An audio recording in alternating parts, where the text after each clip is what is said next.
بسم اللہ الرحمن الرحیم۔ میں شروع کرتی ہوں اللہ کے بابرکت نام سے جو بڑا مہربان نہایت رحم کرنے والا ہے۔ السلام علیکم ناظرین اکرام، آج کا ہمارا ٹاپک ہے نماز میں دل کیوں نہیں لگتا، نماز میں دل کیسے لگایا جائے، اور نماز پوری توجہ کے ساتھ ہم کیوں نہیں پڑھ سکتے۔ کبھی آپ نے محسوس کیا ہے کہ آپ نماز تو پڑھ رہے ہوتے ہیں لیکن دماغ کہیں اور ہوتا ہے؟ زبان اللہ اکبر تو کہتی ہے لیکن دل دنیاوی خیالوں میں مصروف ہوتا ہے۔ پھر آپ نماز مکمل کرنے کے بعد سوچتے ہیں میری نماز تو بس ایک اٹھک بیٹھک کی طرح تھی۔ تو چلیے آج اسی پر بات کرتے ہیں، نماز میں دل کیوں نہیں لگتا اور اس کا حل کیا ہے۔ جب دل دنیا سے بھر جاتا ہے، دنیا کی محبت کا غلبہ انسان پر حاوی ہو جاتا ہے، تو اللہ کی یاد کی جگہ دل میں کم رہ جاتی ہے۔ بالکل نماز کے وقت میں جب ہم نماز پڑھ رہے ہوتے ہیں تب ہمیں ہماری ٹینشنز یاد آنے لگتی ہیں، موبائل، سوشل میڈیا، ہماری فیوچر پلاننگز، یہ سب ہم پر حاوی ہو جاتی ہیں، ہمارے ذہنوں پر اس حد تک حاوی ہو جاتی ہیں کہ ہم بھول جاتے ہیں کہ ہم نماز پڑھ رہے ہیں۔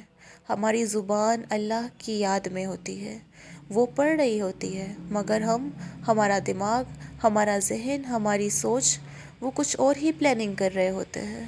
جب نماز کو صرف فرض سمجھ کر پڑھ لیا جائے، رب سے ملاقات سمجھ کر نہ پڑھا جائے، تو دل کا کنیکشن کم ہو جاتا ہے۔ ہمارے گناہوں کا بوجھ دل کو سخت کر دیتا ہے، اور اس حد تک سخت کر دیتا ہے کہ عبادت میں پھر لطف نہیں آتا، وہ دل عبادت کے لطف کو محسوس ہی نہیں کر سکتا۔ ایک سب سے امپورٹنٹ بات، نماز کے الفاظ کو سمجھ کر پڑھنا۔ ہم جو پڑھ رہے ہوتے ہیں اگر ہمیں اس کا مطلب ہی نہیں معلوم ہوگا تو نماز میں دل کیسے لگے گا؟ ایک سوال، ایک خیال جو ہمارے ذہنوں میں آتا ہے کہ کیا اللہ ہم سے ناراض ہے؟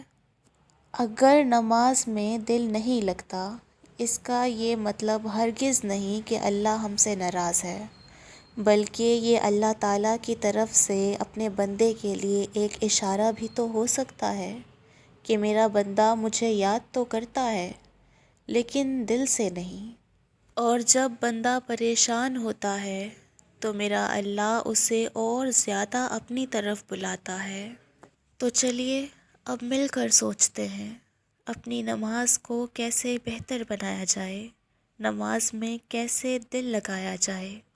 نماز سے پہلے اپنا موبائل سائٹ پر رکھ دیجئے اور سوچئے ان کے بارے میں جو بیمار ہیں اور لیکن اپنے رب سے ملاقات کے لیے بھاگے جاتے ہیں، تپتی ریتوں پر، پہاڑوں پر، دریاؤں میں سجدے کرتے ہیں۔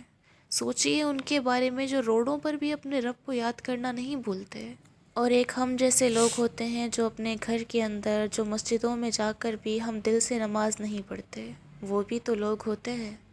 جو برف پر بھی نماز پڑھتے ہیں، وہ بھی تو لوگ ہوتے ہیں۔ جو جنگل بیابانوں میں بھی نماز پڑھتے ہیں، پہاڑیوں پر نماز پڑھتے ہیں، اپنی پریشانیوں کو اپنے رب کے سامنے، صرف اپنے رب کے سامنے جھکاتے ہیں، بتاتے ہیں۔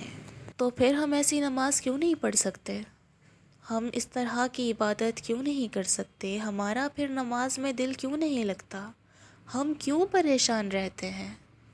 نماز سے پہلے ایک گہری سانس لیں اور خود سے کہیں میں اب اللہ سے ملاقات کے لیے، اپنے رب سے بات کرنے کے لیے اپنے رب کے سامنے حاضر کھڑی ہوں یا کھڑا ہوں۔ اور پھر تکبیر تحریمیہ کو سمجھ کر بولیے، یعنی اللہ اکبر کا مطلب صرف اللہ اکبر کہنا نہیں ہے، مطلب یہ کہنا ہے کہ اللہ سب سے بڑا ہے، وہ میری ساری مشکلوں سے بڑا ہے، وہ میری ساری مشکلوں کو ختم کر دے گا۔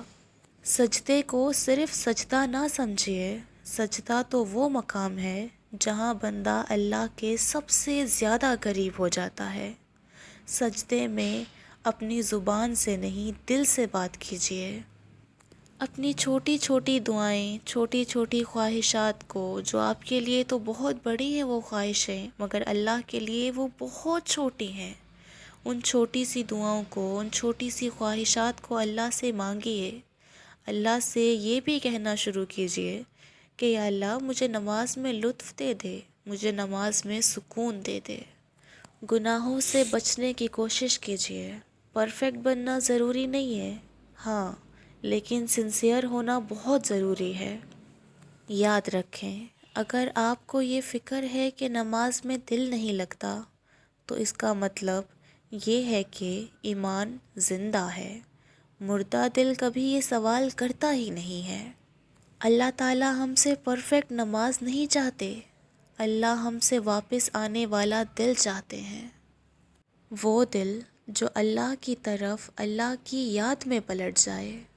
اپنے لیے اور اپنوں کے لیے یہ دعا ضرور کیجیے، یا اللہ ہماری نمازوں کو ہمارے لیے سکون بنا دے، نماز میں ہمارے لیے سکون رکھ دے اور ہمیں اپنی یاد میں جینے والا بنا دے۔